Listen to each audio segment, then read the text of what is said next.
Bonjour! Nous allons vous présenter la phrase interrogative Comment poser des questions en français. ค่ะวันนี้นะคะเราจะมาสอนการตั้งคำถามเป็นภาษาฝรั่งเศสกันค่ะไปชมกันเลยค่ะ Qu'est-ce qu'une phrase interrogative?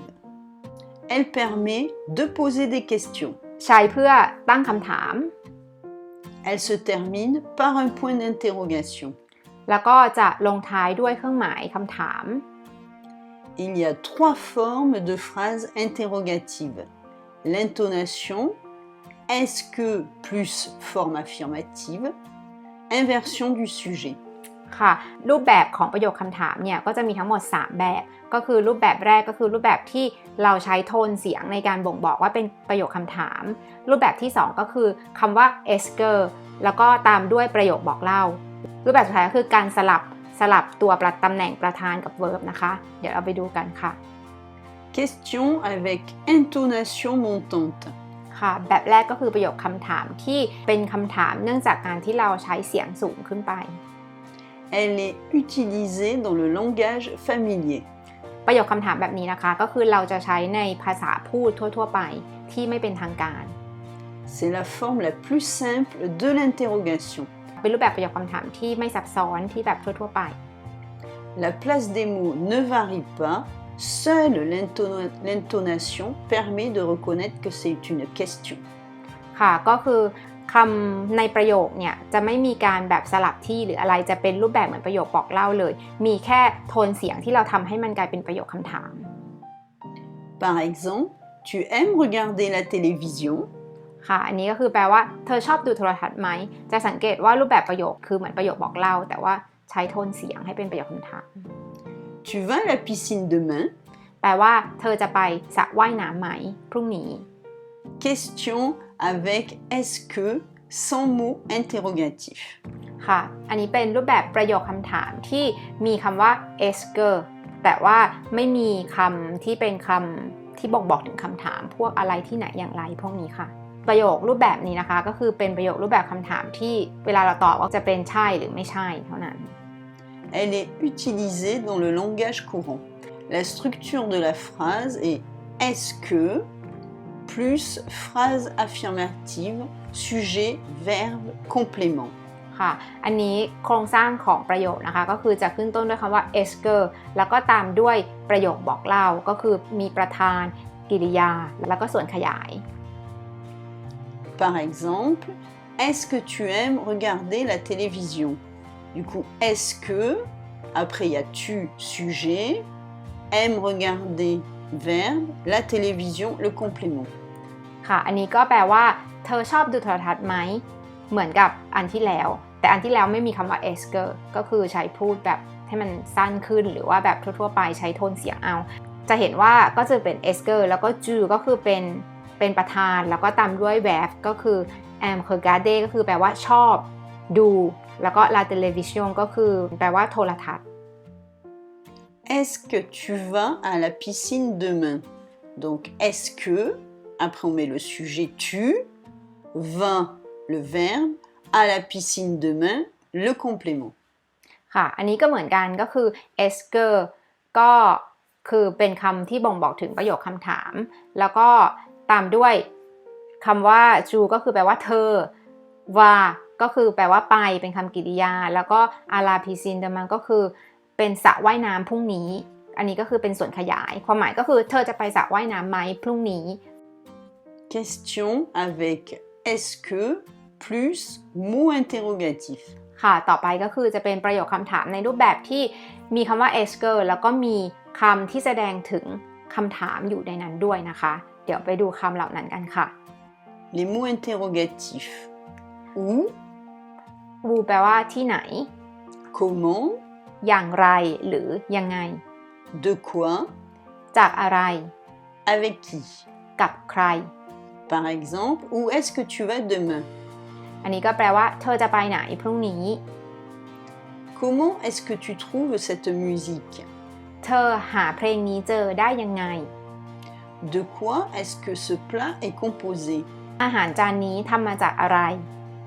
Avec qui est-ce que tu vas à la piscine? เธอจะไปสระว่ายน้ำกับใคร aime, personnellement, je ne me sers jamais de ces questions parce qu'elles sont trop longues. ก็ Donc du coup, après, vous allez voir quelles questions vous pouvez utiliser. ค่ะก็คริสตินบอกว่าโดยปกติแล้วเนี่ยคริสตินเขาจะไม่ใช้รูปแบบประโยคแบบนี้เพราะว่ามันยาวเกินไปนะคะแต่เดี๋ยวเราจะได้ดูกันต่อไปว่ามีรูปแบบประโยคไหนที่เราสามารถใช้แทนรูปแบบประโยคแบบนี้ได้ค่ะ Question avec inversion du sujet, interrogation totale. ค่ะอันนี้ก็จะเป็นคำถามที่เราจะสลับที่ประธานกับกริยาในประโยคนะคะ Elle se construit sans mot interrogatif. รูปแบบนี้ก็คือจะเป็นรูปแบบแรกคือเป็นรูปแบบที่ไม่มีคำที่แสดงคำถาม La réponse est oui ou non. ค่ะคำตอบก็คือจะมีแค่ใช่หรือไม่ใช่คือ oui ou non Le sujet et le verbe sont intervertis et reliés par un tiret. ค่ะแล้วก็ประธานแล้วก็กริยาในประโยคจะสลับที่กันแล้วก็เชื่อมกันด้วยเครื่องหมายขีดเครื่องหมายแดดตรงกลาง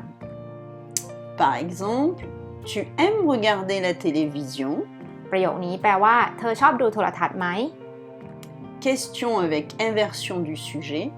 Aimes-tu regarder la télévision?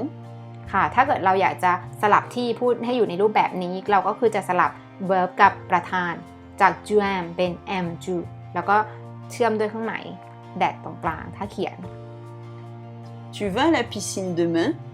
เธอจะไปสระว่ายน้ำไหมพรุ่งนี้ Question avec inversion du sujet. Vas-tu à la piscine demain? ค่ะก็เหมือนเดิมถ้าเราจะสลับที่ให้เป็นคำถามในรูปแบบนี้ก็ทำได้เหมือนกันโดยการสลับที่กริยากับประธานความหมายเดียวกันค่ะ Question avec inversion du sujet, interrogation partielle. Elle se construit avec un mot interrogatif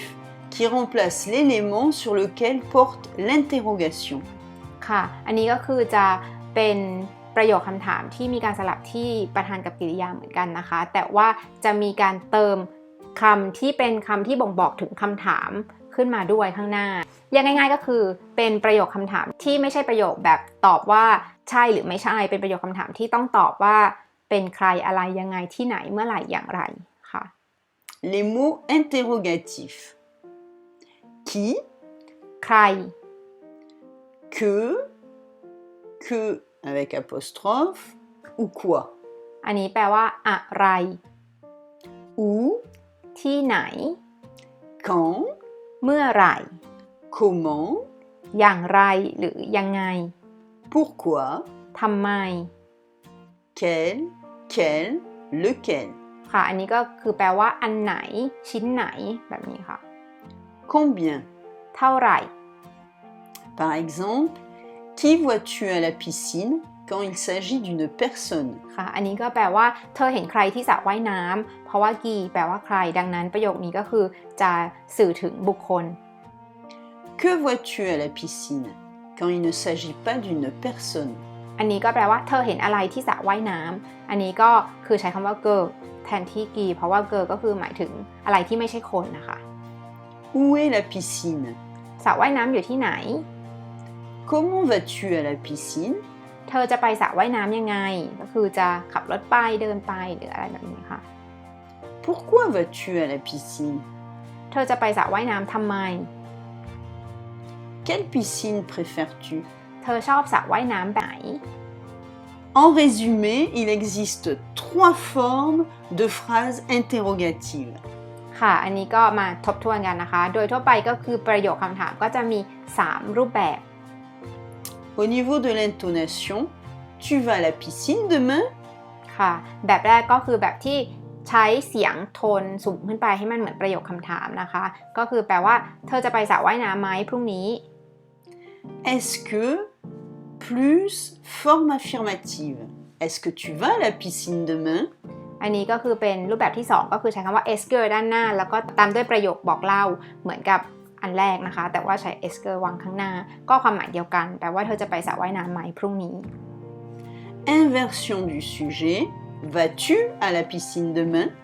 หรือรูปแบบที่3ก็คือรูปแบบที่สลับที่ระหว่างประธานและก็คำกริยานะคะก็คือเป็นความหมายเดียวกันเหมือนกันเราจะใช้รูปแบบไหนก็ได้ใน3รูปแบบนี้นะคะ Toutes ces questions correspondent à des questions fermée, où vous pouvez répondre par oui ou non. Tu vas à la piscine demain? Oui ou non. ค่ะก็คือในตัวอย่างเนี่ยที่เรายกตัวอย่างให้ดูนะคะก็คือมันจะเป็นคำถามที่เขาเรียกว่าเป็นประโยคคำถามแบบปิดก็คือเราจะตอบได้แค่ oui ou non คือเธอจะไปสระว่ายน้ำไหมพรุ่งนี้เราก็ตอบแค่ว่าไปหรือไม่ไปนะคะก็คือ oui ou non. Mais il existe aussi les questions ouvertes où vous allez utiliser un mot interrogatif. Par exemple, où vas-tu à la piscine? ค่ะแล้วก็สำหรับประโยคคำถามแบบเปิดนะคะก็คือเราจะต้องใช้คำที่แสดงถึงคำถามด้านหน้าด้วยก็คืออย่างเช่นคำว่าที่ไหนเมื่อไหร่อย่างไรที่เราได้ดูตัวอย่างกันไปแล้วก่อนหน้านี้นะคะค่ะก็จบลงแล้วนะคะสำหรับวิธีการตั้งคำถามในภาษาฝรั่งเศสนะคะหวังว่าคลิปนี้จะเป็นประโยชน์นะคะและถ้าเกิดมีคำถามอะไรนะคะก็สามารถส่งข้อความหรือว่าคอมเมนต์ใต้คลิปนี้ได้นะคะแล้วก็ขอบคุณทุกคนมากนะคะสำหรับการกดไลค์แล้วก็กดแชร์นะคะแล้วเจอกันใหม่คลิปหน้าค่ะÀ bientôt!